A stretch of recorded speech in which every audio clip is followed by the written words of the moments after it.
The CBS Radio Mystery Theater presents...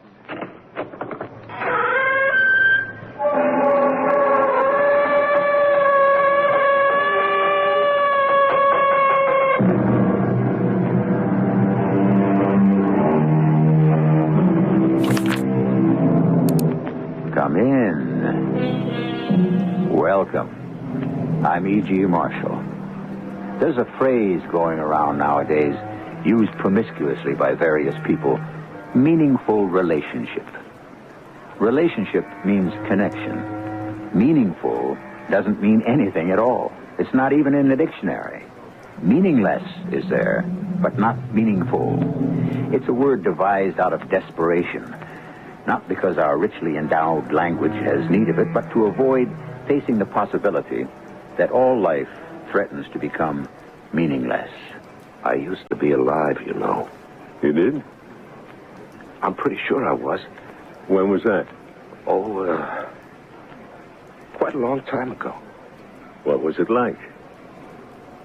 I can't seem to remember.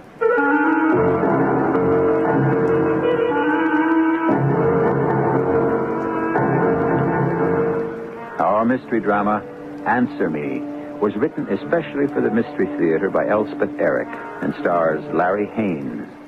It is sponsored in part by True Value Hardware Stores and Buick Motor Division. I'll be back shortly with Act One.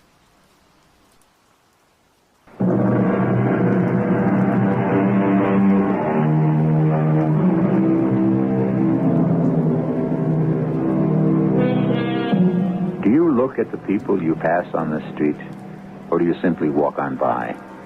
Do you smile sometimes, or stop to pet their dogs? Do you say, nice day, or some weather?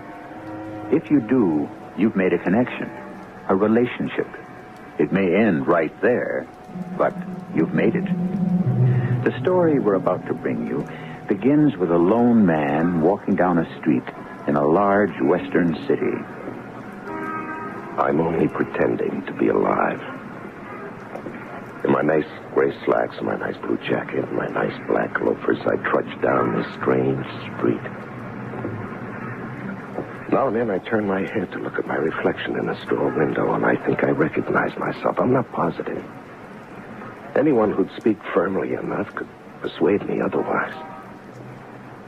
I stopped at every red light and wait patiently for it to turn green. I look like and I behave like your average dutiful citizen. But I'm really dead, and I know it. It's part of the pretense that makes me turn and enter the bar. A grubby little place with no customers, just a large, empty-faced man performing the usual bartending chores, polishing the glasses, wiping the counter. I sit down on one of the stools and sneak a look in the big mirror. There's nothing out of the way there.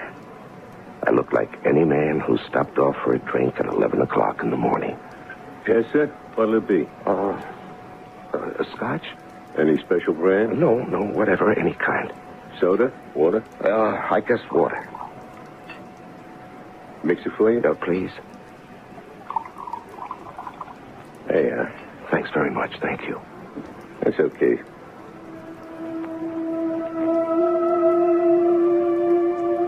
Now the tears start. Even before I lift the glass to my lips, a flow of tears rolling down my cheeks as I sit there silent, helpless. I hadn't known till now how complete, how profound is my despair. You don't want that drink. Oh, yes, I want it.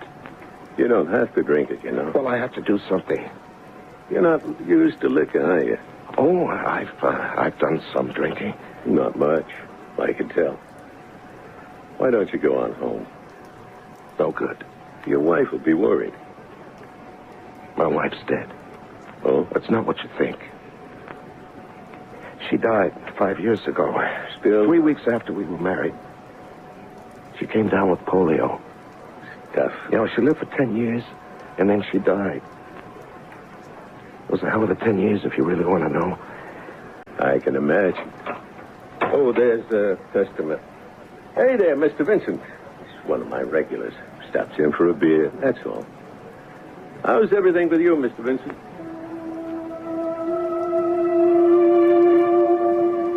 The drink tastes awful, but I try to finish it. Thoughts of Helen dart in and out of my brain, little flashes of piercing light gone before I can identify them. Helen's face when I met her. So young, just 18. Helen's face twisted with pain later on. I hear her screaming at me and me screaming back. But that was all a long time ago. And now I'm sitting in this bar with this drink, pretending to be alive. He just has one beer, leaves. He won't bother. Well, I'm not much good with people these days. Want me to leave you alone? No. I appreciate... You see, I wrote a book. You did? Yeah, it was published, actually, yes. I wish I could write. But it wasn't reviewed. You mean like in the papers? No place. Nobody paid any attention to it. It was ignored. Well, how can they do that? Well, there's only so much space and hundreds of books. Wasn't considered significant enough to give it any space. You shouldn't take it personally. Well, what other way is there to take it? Well, I don't know. I'll tell you what. What? It's just a suggestion. Why don't you get the heck out of town? Go where? Who cares? Any place. Mexico, Hawaii, Canada. Just go. And do what? How should I know? Just go. It's something to do. Better than sitting in some bar, the state you're in. Mexico, huh? Sure. Why not? You got some money? Yeah, some. So go. Watch out for the tequila down there.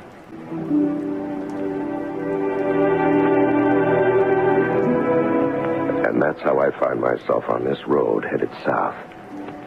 I decided I'd walk to Mexico. The idea of sitting still on the plane was impossible. I don't own a car. And the effort of putting one foot after the other makes me feel somewhere near alive. Every so often the truck driver stops and offers me a ride, but I always refuse, politely. And still, I feel a little grateful that someone does me that slight courtesy, pays me that small attention. I don't feel quite so dead. How far are you going? What? You going far? Mexico. Well, that's quite a ways from here. I'm not going that far, but I could take you 3 miles. No, thanks. You're tired, aren't you? No, I'm all right. You're sure you won't ride for Well, much? thanks for the offer, though. You're not just tired. You're frightened. Well, You're desperate. I can see it in your face. No, You're haunted.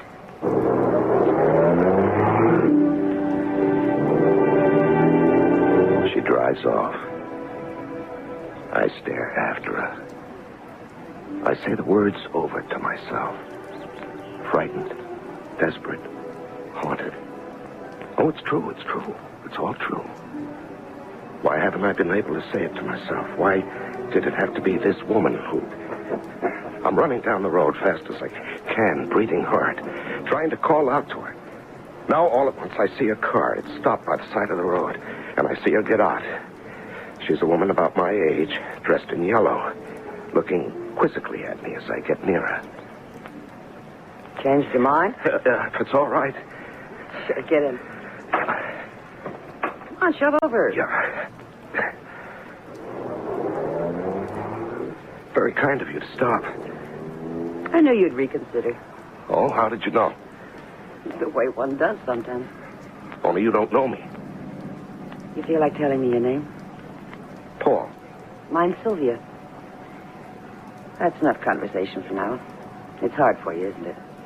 Well, you're the first person I've talked to in a month, except for a bartender. You don't seem to me to be a drinking man. Well, he's the only bartender I've ever talked to.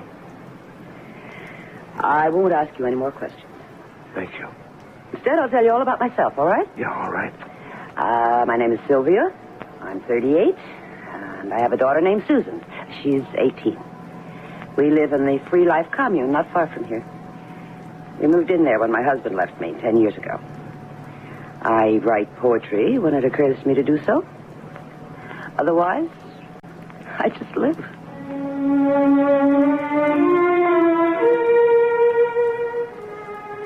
I listen to her talk. I don't know precisely what she's saying, but the sound of her voice is oddly comforting. It's warming, reassuring. It's the sound of life, the sound of people. A person, anyway. I begin to drink in the words as though my soul has been parched, and she is pouring water into it and making it grow, expand. I can hardly believe it. I don't want to believe it. But I am coming back to life after a long time away. Well, this is it. This is where I live. Up the hill there. That's where the Free Life Commune is. Oh. Yeah, well, I'll get out. Oh, no. Don't do that. Come with me. See what it's like. Well, there'll be a lot of people. Oh, you would have to meet them. My daughter and I have a cabin. We can have something to eat there. We don't have to go to the communal hall. Susan won't expect you to talk if you don't feel like it. Lots of times she doesn't feel like it either. Lots of times I don't. Really? We're all looking for the free life.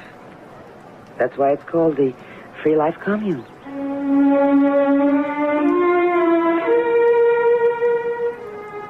Something inside me has surrendered, and the woman Sylvia knows it. I haven't given consent, but I have consented.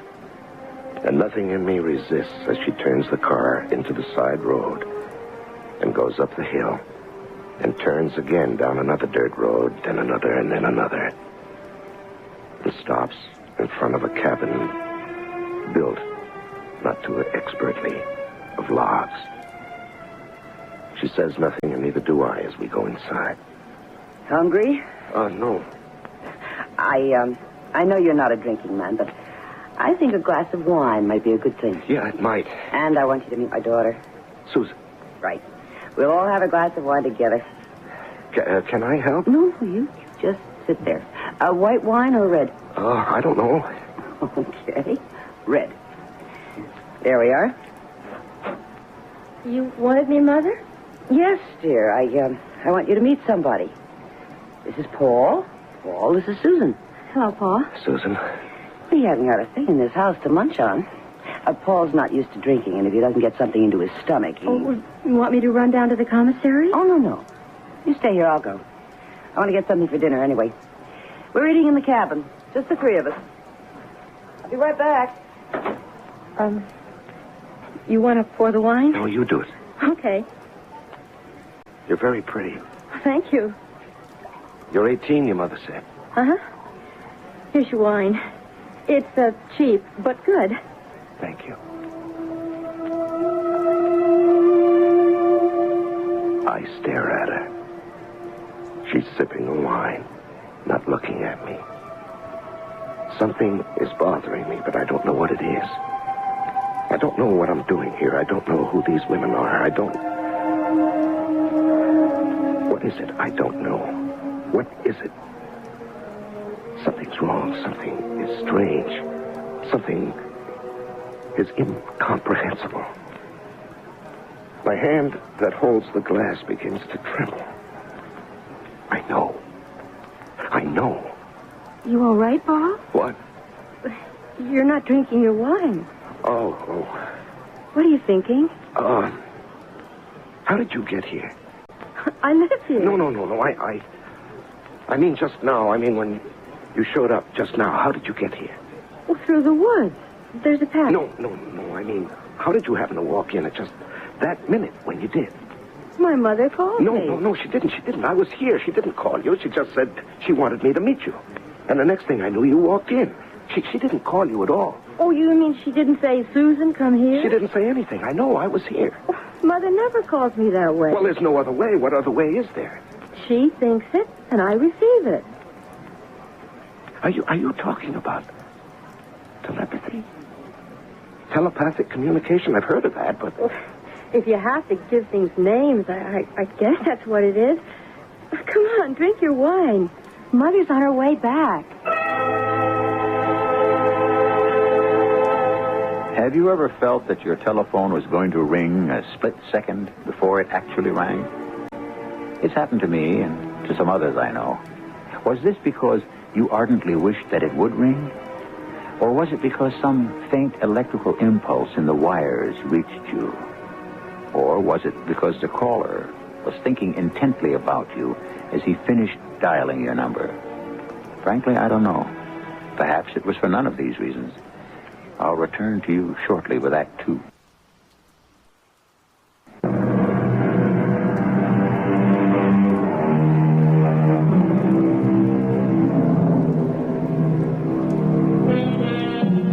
Our protagonist's name is Paul. Preyed upon by a grief too deep for comprehension, obsessed with the feeling that he is only pretending to be alive, he has decided to follow the advice of a chance-met bartender and hike to Mexico. On his way there, he has accepted a ride from a woman called Sylvia, who lives with her daughter Susan in the Free Life commune.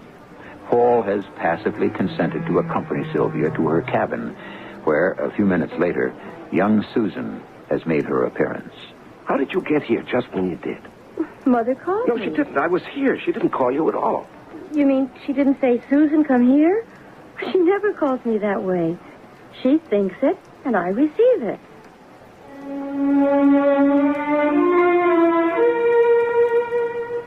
I'm staring at her. Young, slim. Her blue denim pants clinging to her legs. Her big, bulky sweater swallowing the upper part of her body.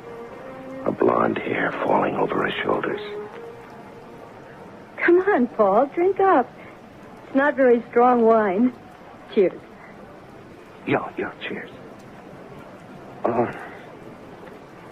How do you know your mother's on her way back? Because she is. Well, she'll be here in less than a minute. Well, did she send you some kind of message? Telepathically, I mean? She must have. Otherwise, how would I know? Yeah, well. Suppose she doesn't come back in less than a minute. But she will. She's here now. No, she's not. All I could get for dinner was chipped beef. All right. Oh, fine. Paul? What? Do you like chipped beef on toast? And we have some apples and cheese, I think. Anything, yes. Huh. Is this my wine? Oh, I'll pour you some, Mother. That's Paul. Sylvia. Yes, Paul. When you were at the commissary, Susan and I were talking. I couldn't understand why she came back when you hadn't called her. Not really called her out loud. Oh, that. Yeah, and she said there was some kind of telepathy between you, telepathic communication. Susan said that? I didn't say that. He said that. Yes, that's true. But there has to be some kind of explanation, doesn't there? And later on, she said you were on your way back from the commissary. You'd be here in less than a minute. And in less than a minute, you walked in. Oh, what of it? You send mental messages to each other? Is that it? Oh, something like that, I guess. Yeah, well, how is that done? I don't know. Well, you must know. You must know. Why must I know? Well, because. Haven't you thought about it? Don't you wonder about it? Look, Paul, when Susan's father up and left us, and I had to go to work. Susan wasn't able to look after herself, and I couldn't afford someone to look after her, so I had to do it myself. I couldn't take her to the office with me, or the bookstore, or the library, wherever I happened to be working. So I had to look after her some other way. And that's how it came about. Whenever I felt she was doing wrong or was in some kind of danger, I sent her a message. You told her what to do? Mostly what not to do. And she always knew? I mean, she always got your message? No, not at first. But when I got home at night, I had to scold her. Or punish her in some way, and pretty soon, it started to work, and it's worked ever since. Hey, let's have some more wine, what do you say? And let's open up a jar of olives, the good Spanish kind, okay?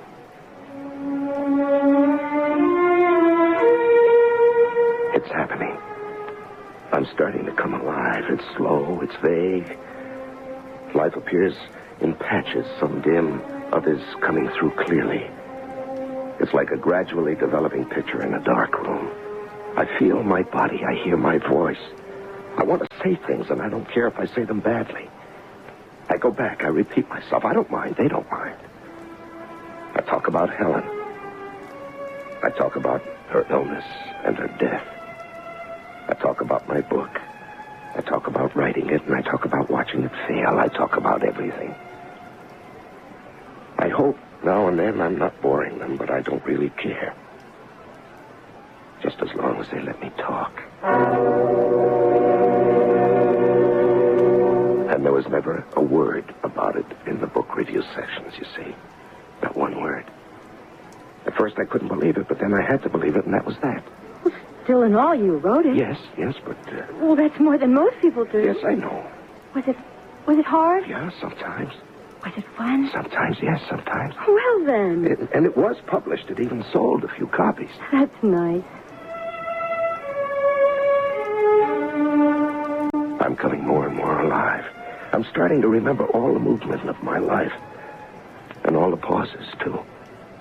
All that I've lived through, all the things that haven't quite killed me.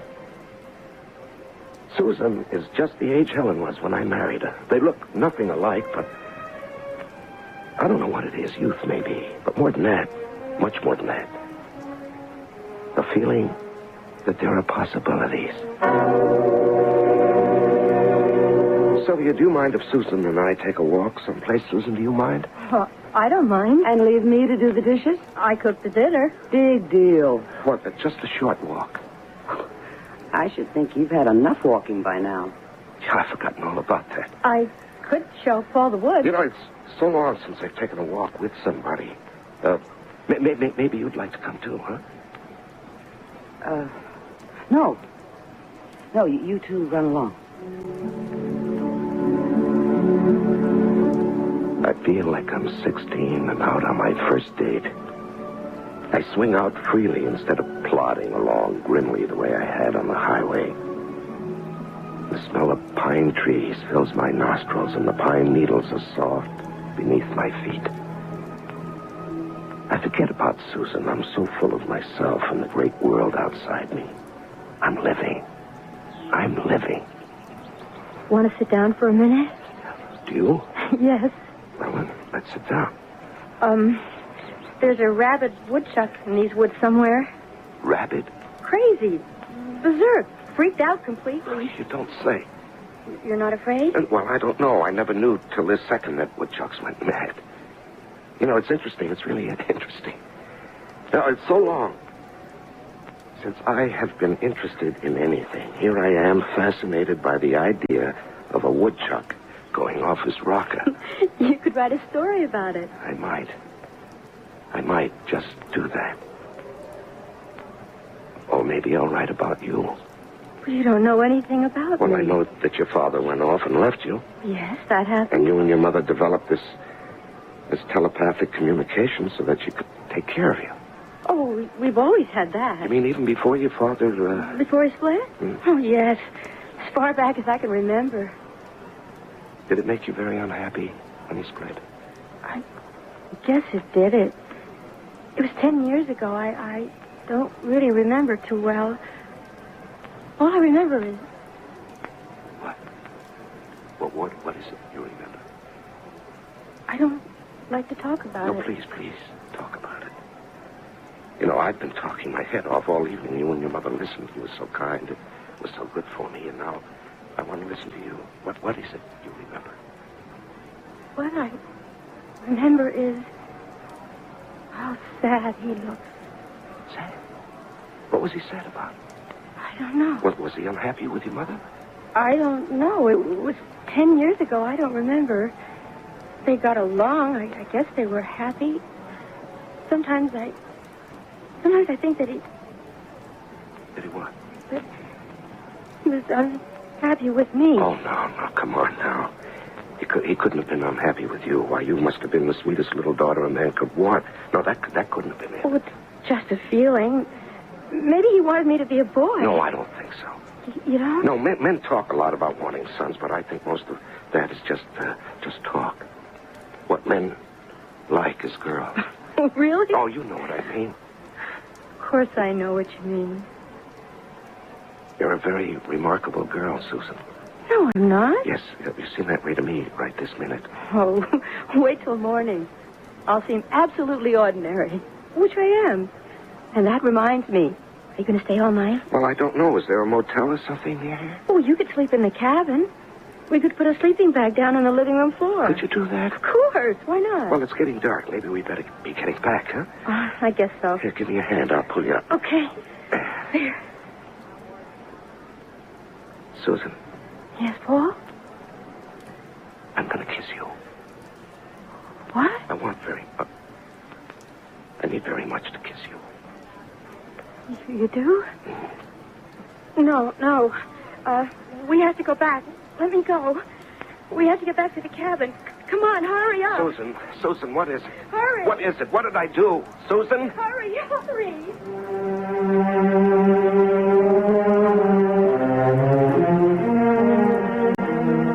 Relief from deep depression is greater than relief from the grimmest physical pain, and 1,000 times harder to achieve.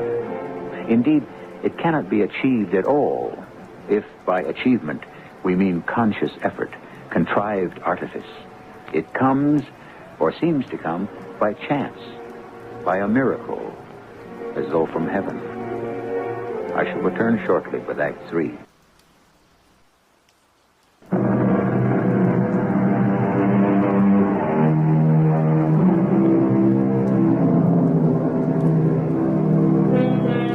Our leading character, in the course of an aimless pilgrimage to Mexico, has been befriended by two women, mother and daughter. In the course of a few hours, he has told them a good portion of his life history, and his peace of mind is being restored. But resting and talking in the pine woods to the daughter, 18-year-old Susan, he has attempted to kiss her with a startling consequence. I need to kiss you. Let me go. We have to go back. Susan, what is it? Oh, hurry. What is it? What did I do? Hurry.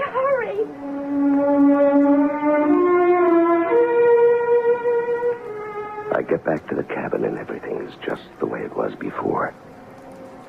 Sylvia gets out a sleeping bag, puts it on the floor, and I crawl into it. It's very quiet. I hear a soft wind through the trees.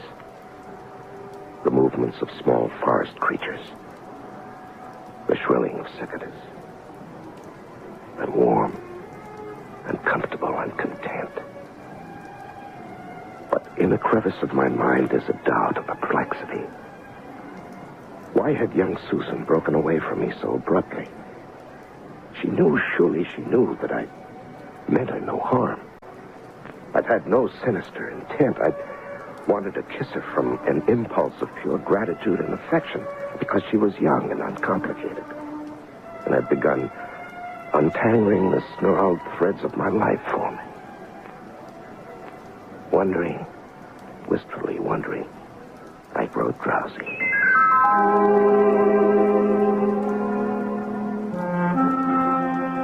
It's morning. Time to get up. Oh, yeah. We get up early here. Yeah, that's fine with me. Did you sleep well? Yeah, like a puppy. Where's Susan? I sent her into town to do some errands. Oh, when will she be back? I don't know exactly. Oh. Sylvia, something happened last night when Susan and I were in the woods. We were talking. And it was so peaceful there, and she was so sweet to me. I told her about a lot of things, even more than I told you both at dinner. She seemed to understand everything I said and a lot of things I didn't say. Susan's a very sweet girl. I've seen to that. Yeah, well, all of a sudden, I wanted to kiss her. Nothing lascivious. I wasn't trying to seduce her. I wouldn't try anything like that. I just wanted to kiss her because I felt so fond of her, you see. Such an affection for her. And it's been so long since I felt anything like that. And at first I thought she understood. She let me put my arm around her, and she was smiling at me, and all of a sudden... All of a sudden, what? Well, she broke away from me, and she started to run. She did? Yeah, she said, we have to go back, and she ran for the cabin. Well, you know... Well, why would she do that? Don't ask me. Well, you must have some idea. She's your daughter. After all, Paul, you're old enough to be her father, aren't you? Well, I guess I am, yeah, even so. Now, some people think everybody that lives in a commune is loose, free, and easy. That's not so. This is a group of serious artists who are dedicated... Well, I never even thought of anything like that. I never thought Susan was Well, I just never wanted anything like that. And she knew I didn't. I'm sure she did. Well, maybe she did, maybe she didn't. You never know with young girls, do you? How far is it into town? Oh, I don't know. Quite a ways. Yeah, well, maybe I'll walk into town, try to find it. Well, you couldn't do that. She had a lot of errands. You wouldn't know where to look. Well, anyway, I think I'll try. Paul. Now, what car's out there? What did she do? Walk to town? She must have come back. So soon? Well, evidently, since the car's out front. I'm going to look for her. You don't know where she is. Well, I'll look. Maybe the communal hall. That's full of people. They'll all be having breakfast there. Well, if she's not there, maybe she's in the woods. Paul.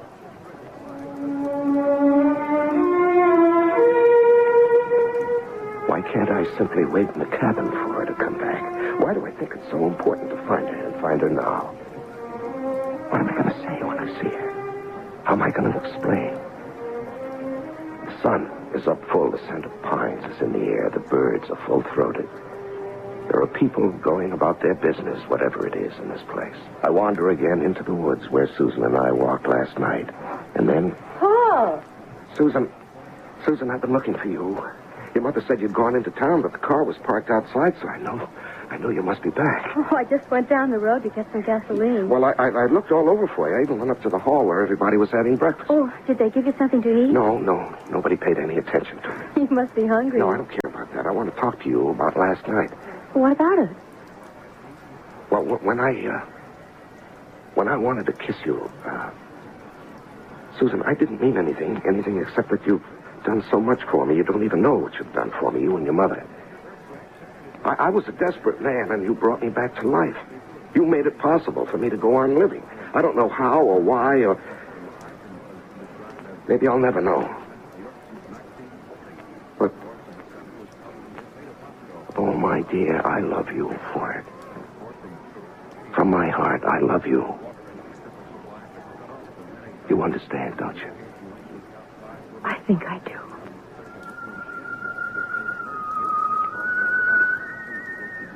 I take her sweet face between my hands. I look into her clear eyes and bend my head down toward hers. A flood of tenderness surges through me. Such a devout desire to express my relief and my thankfulness. I feel that I've entered into some sort of state of grace, and my heart is overflowing. My face comes closer to hers. The woodchuck! Oh, there's the woodchuck! What? Oh, the rabid woodchuck behind you! Run, Paul, run! Susan! She's out of my arms, running like a wild thing through the woods. While I stand dumbstruck and miserable. I look behind me, I look all around me. There's no woodchuck, rabid or otherwise. My head is swirling with an indefinable sensation. I go back to the cabin. I get there just in time to see the car drive off with Susan at the wheel. Hardly knowing what I'm prepared to say or do, I open the door of the cabin and go inside. Back so soon? Yeah. Where did you go? Oh, just here and there. Did you find Susan? Oh, yes. Everything all right? I don't know. She's very young, Paul. She's 18. That's young. Yeah, you're probably right. I don't know. Maybe she misunderstood me. Probably. Yeah, but you don't misunderstand me, do you, Sylvia? In what way? Well, in a man and woman way. What are you talking about? I'm talking about making love to you. You don't mean that. Oh, yes, I'm thinking about it, and so are you. I am not. Of course you are. How long ago did your husband leave you? 10 years? You've lived 10 years with a growing child and no man. Why wouldn't you be thinking about it? I don't like this conversation. Let's change the subject. No, I won't. You know, you've done a wonderful thing for me, Sylvia, letting me stay here, letting me talk, unburden myself. I've carried such a weight on my heart for so long, and now it's been lifted. You're carrying a burden, too, and I want to lift that if I can. I don't know what you're talking about. I'm going to come over and put my arm around you and kiss you. Not the way I try to kiss your daughter, the way a man kisses a woman. Now look at me. Paul. Close your eyes. Yes.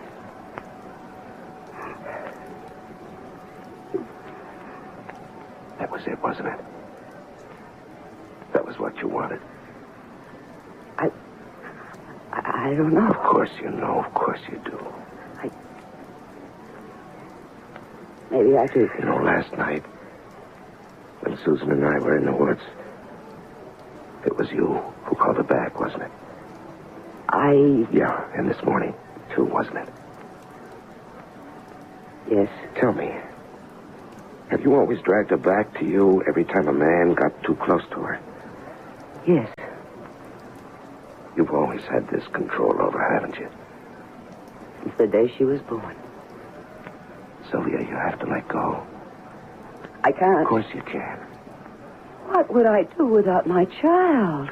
What else is there? Oh, you'll think of something, a woman like you'll think of something. She's still sitting there as I leave. I can't read the expression on her strong and lovely face, but behind that furrowed brow, I know a powerful mind is at work. She'll be all right, I say to myself.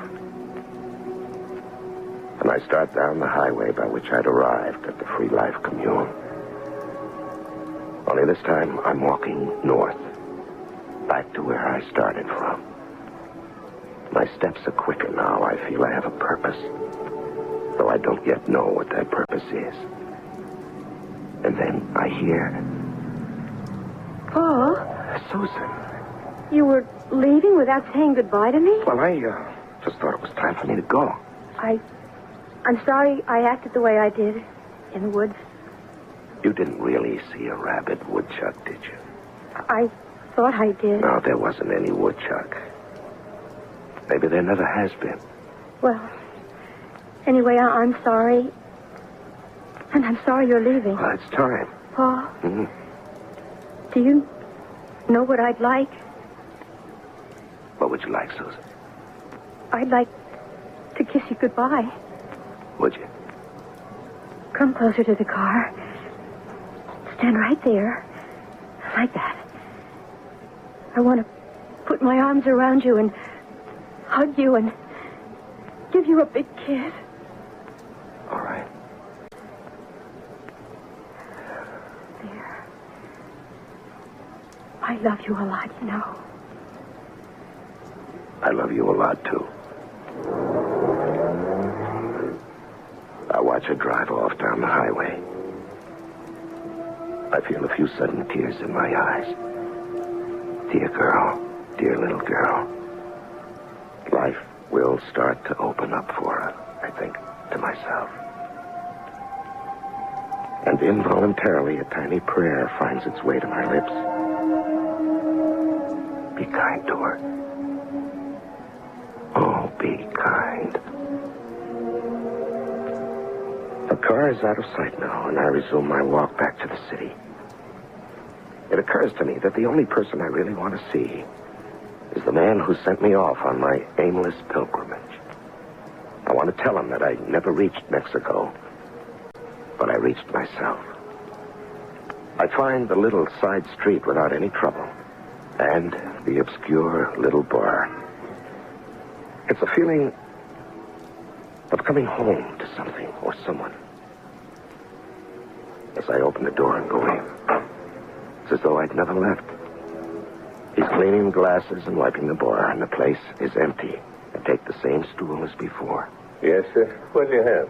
Do you, remember me by any chance? Well, I don't know. Well, you look familiar. Yeah, well, I was in here about a week ago. You told me to go to Mexico. Oh, yeah. Yeah. Well, did you go? Part way. Well, how was it? Oh, it was wonderful. It was, miraculous. I wanted to tell you about it.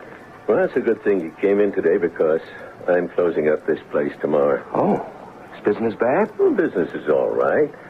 No, I just made up my mind to do something. Maybe I'm crazy, but, well, I'm going to do it anyway. Well, do what? Do you mind telling me? I'm going to set out and look for my family.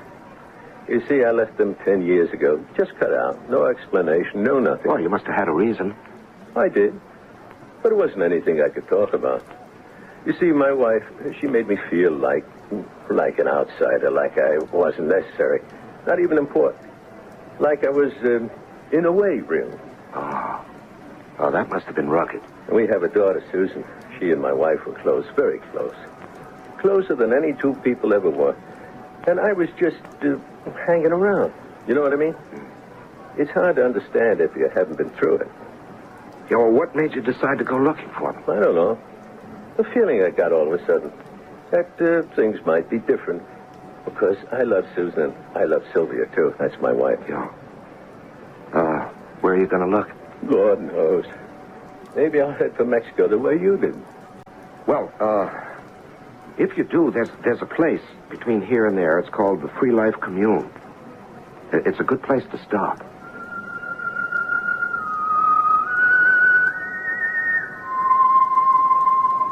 I have to get a job now. Find an apartment, fix it up. Get my typewriter out of hock and start a new book. You could say that nothing's changed. And you'd be right. But I've changed. And that's everything.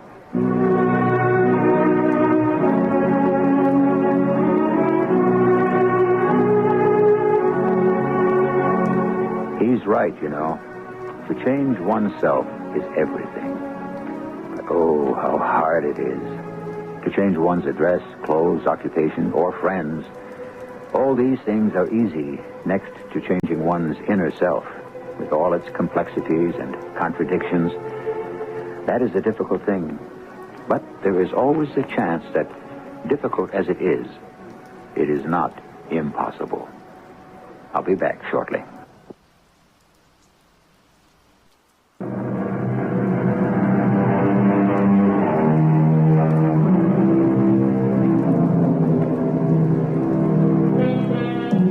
I suppose this has been a story about mind control.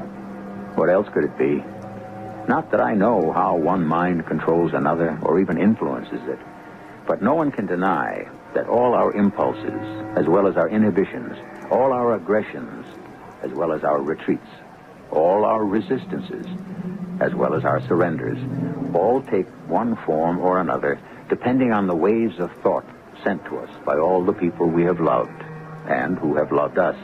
No man is an island, the poet said, and no mind is an island either. Our cast included Larry Haynes, Joan Lovejoy, Rosemary Rice, and Dan Ocko. The entire production was under the direction of Hyman Brown. Radio Mystery Theater was sponsored in part by Buick Motor Division and True Value Hardware Stores. This is E.G. Marshall inviting you to return to our Mystery Theater for another adventure in the macabre. Until next time, pleasant dreams.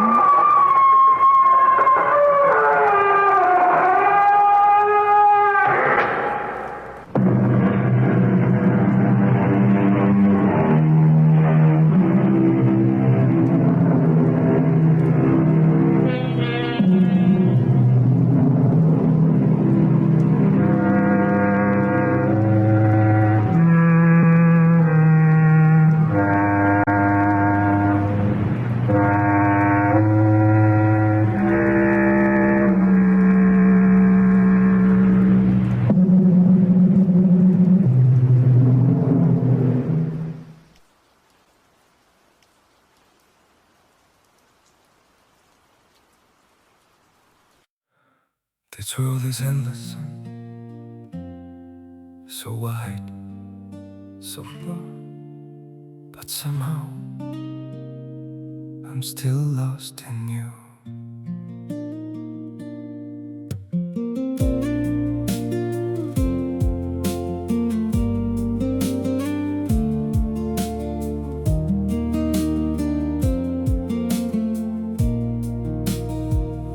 The streets are full of movies moving shadows, countless places I could go. City shining, people passing, yet I still feel so alone. Every road keeps leading nowhere, every sky feels cold and blue. In this world so vast and open, I'm still lost in missing you. The world is wide, so wide before me, but I keep losing my way. Somewhere in the endless distance, your memory makes me stay. The world moves on without us, but my heart remains untrue.